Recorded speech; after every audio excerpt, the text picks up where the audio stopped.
tipo desta galeria é o ioiô. Você conhece o ioiô? É aquele brinquedinho. Sobe, desce, vai e volta. E não acontece nada. Pois é. O vendedor ioiô.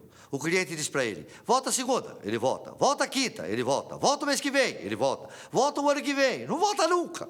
Ele vai e volta. E não acontece nada, porque ele não muda nada. Ele não age sobre a situação. Só o fato do cliente não ter dito não, para ele já é ótimo. Outro tipo que nós temos na nossa galeria é o Gerson. O Gerson você conhece. O Gerson é aquele cidadão que só quer levar vantagem.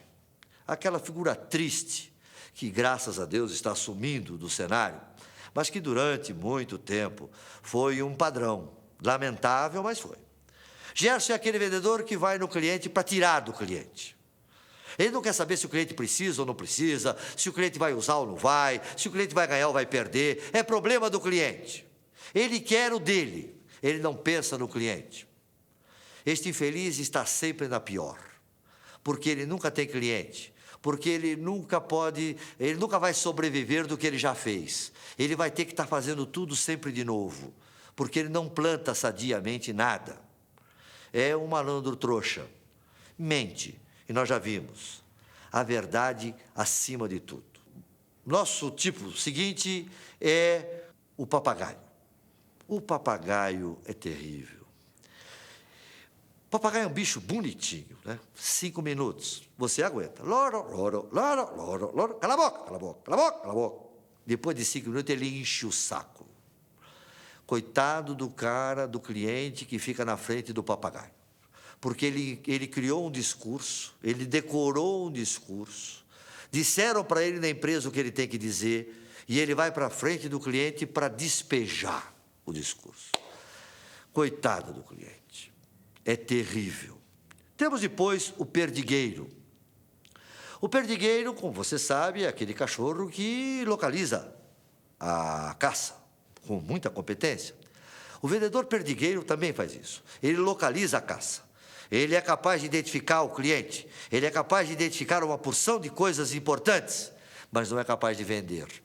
Normalmente ele levanta os negócios e quem vai fechar é o chefe dele e, às vezes, é o concorrente. Mas ele mesmo não vende nada para ninguém. Temos a seguir o morto-vivo. Ele está morto, mas ele acha que está vivo. Vou contar para vocês um fato acontecido comigo. Eu fui acompanhar um vendedor de uma cerâmica, uma grande cerâmica nossa. E entramos numa loja aqui, na Grande São Paulo, num município da Grande São Paulo. Uma loja de materiais de construção. E ele foi direto no comprador. A secretária do comprador disse para ele, um minutinho só, por favor, ele está com outra pessoa, já já atende os senhores. O que faz o morto-vivo? Senta. Senta e fica morto, esperando alguma coisa acontecer. Aí perguntei para ele, ô companheiro, você não vai lá na loja?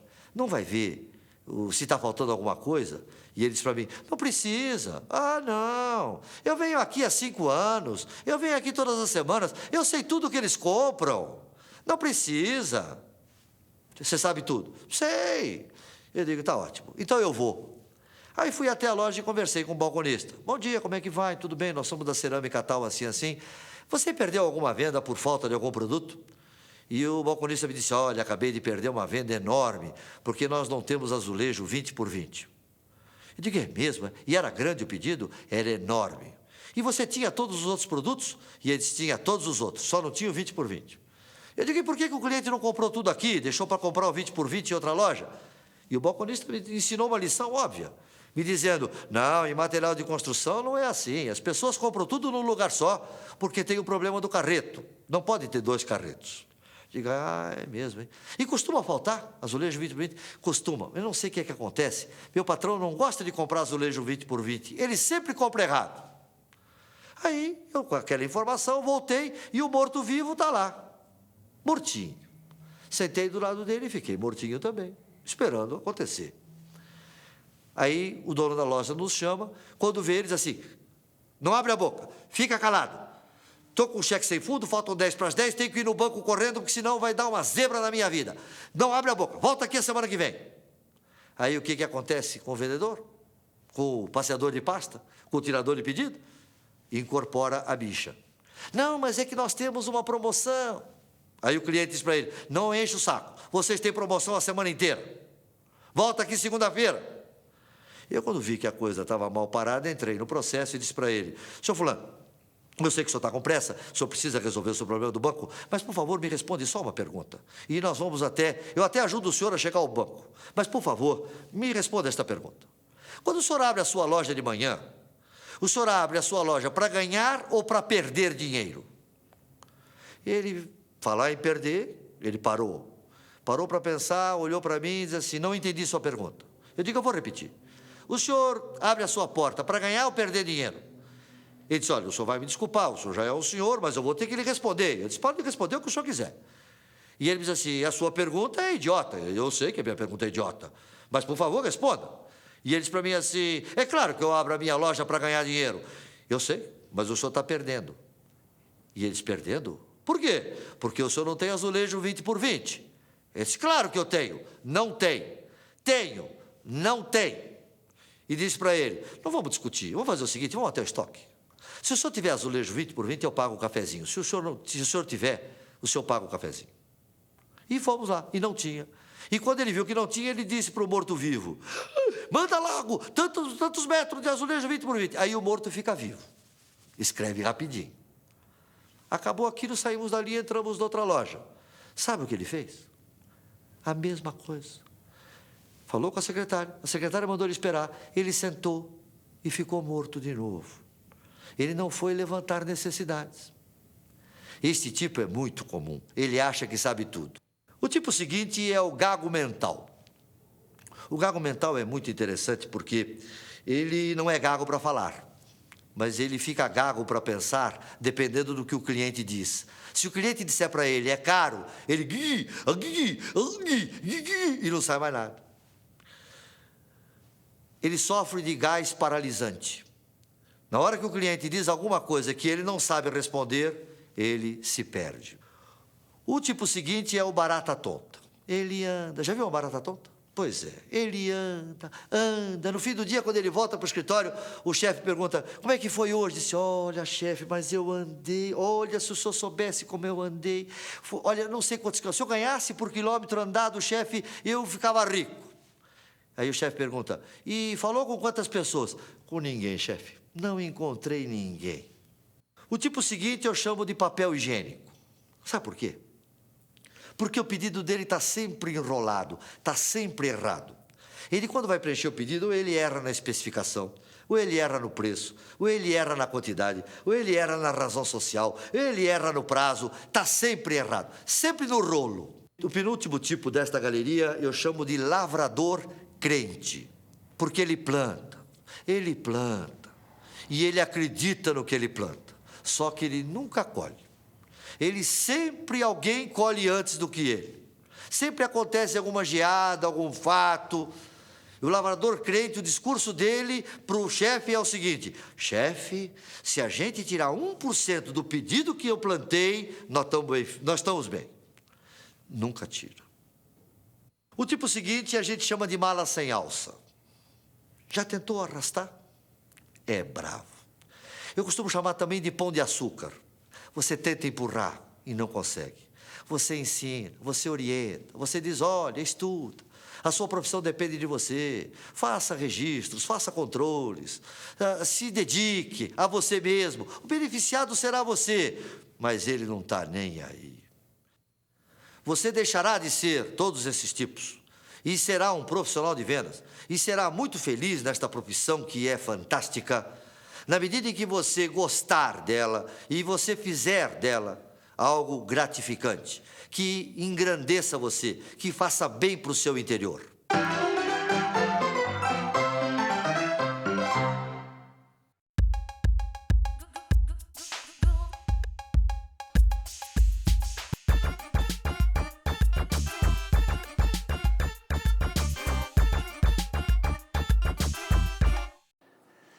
Muito bem. É um grande prazer poder estar aqui com vocês e apresentar, muito rapidamente, quais são os maiores erros que normalmente nós, vendedores, e aí me incluo com muito prazer, com muita honra, cometemos quando fazemos a oferta para os nossos clientes. A oferta, dentro da técnica de vendas, é aquele momento em que o vendedor tem que dar tudo de si para convencer o cliente.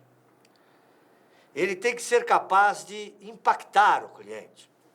É o momento do show do vendedor. Quando ele se aproxima do cliente, quando ele faz pesquisa, ele mais ouve do que fala. Quando ele trata de objeções, ele fala muito objetivamente para tratar daquilo que o cliente opôs aos argumentos dele. Quando faz o fechamento também, a objetividade é muito importante. Mas o momento da oferta é o momento máximo que o vendedor tem que dar tudo de si, porque é o momento da verdade. Ali é que vai se decidir, o cliente vai resolver se compra ou não. Então nós queremos tratar exatamente deste momento, que é crucial, que é básico, importantíssimo para o sucesso do trabalho.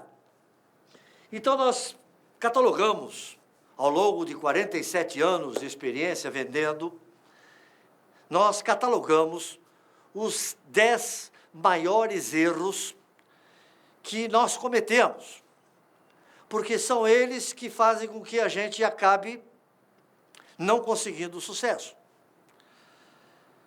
E é muito importante que você, que está me assistindo, faça uma espécie de autoanálise, que você se veja e se analise para que você possa identificar destes 10 erros, qual ou quais você está cometendo e que estão realmente roubando o seu sucesso.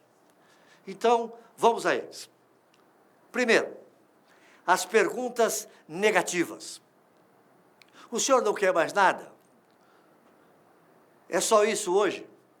O senhor não quer aproveitar? O senhor não quer experimentar? O senhor não quer levar? Você já deu ao cliente a resposta. É não. Porque todos nós, quando vamos comprar, e nós adoramos comprar, mas todos nós estamos sempre preocupados em fazer um bom negócio. Então, o não está sempre presente dentro de nós, latente. O cliente tem dentro dele o não latente. Se ele ouve o não, há um reforço do que já está dentro dele.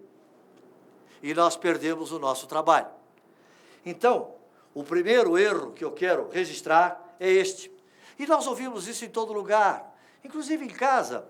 Nós falamos com os nossos filhos dessa maneira. Por que você não faz isso? Por que você não vai para lá? Por que você... É uma maneira de falar. Só que essa maneira de falar, no ato da venda, custa a venda. Então, esse é um dos maiores erros que nós cometemos quando fazemos a oferta. O segundo erro que eu quero tratar com vocês é os verbos no condicional. Gostaria, teria, poderia, faria. Para poder persuadir alguém de alguma coisa, é preciso estar muito seguro de si mesmo. Ninguém pode dar o que não tem. Se você não tem segurança, você não transmite segurança. E você, então, precisa ter segurança para poder transmitir segurança. E você transmite insegurança quando fala desta maneira. E este é um cacoete bem brasileiro, né? Você assiste, por exemplo, programas na televisão de entrevistas, e o entrevistador pergunta para o entrevistado assim: o que o senhor poderia dizer sobre tal assunto? E o entrevistado responde: olha, o que eu poderia dizer é o seguinte, e diz. Já que ele vai dizer, por que ele não diz?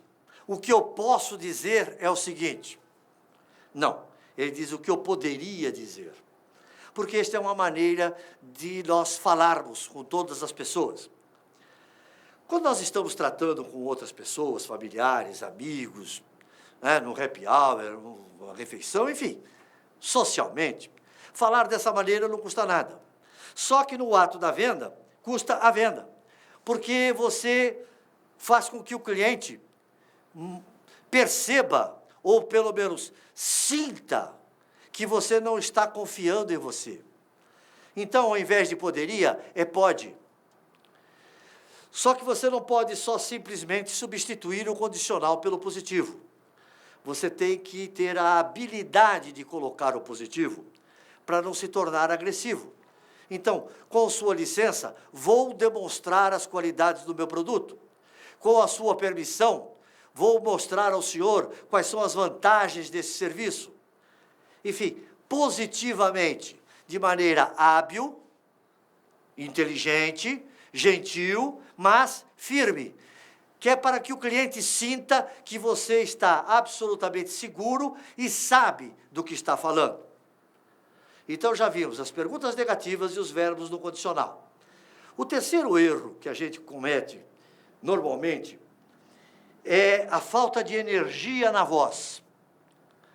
Você imagine alguém falando assim: então, senhor cliente, então, como nós estávamos pensando, nós temos um produto que pode resolver todos os problemas. Já pensou? Quer dizer, você precisa de impacto na voz. Eu comecei dizendo a você que a oferta é o momento do show do vendedor. E tem que ter o show da voz. É preciso saber usar a ênfase. É preciso saber usar as pausas. É preciso saber ter uma dicção relativamente boa, porque o cliente não pode perguntar: o que você disse? Como é que é? Porque se ele perguntar, é porque já não funcionou. Você não foi suficientemente claro. Então é preciso dar impacto à voz. É preciso fazer com que algumas coisas cresçam com o volume da voz. Por exemplo, os benefícios.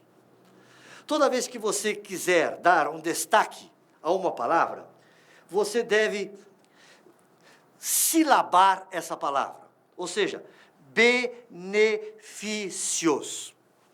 Dessa maneira, a palavra fica marcada na cabeça do cliente.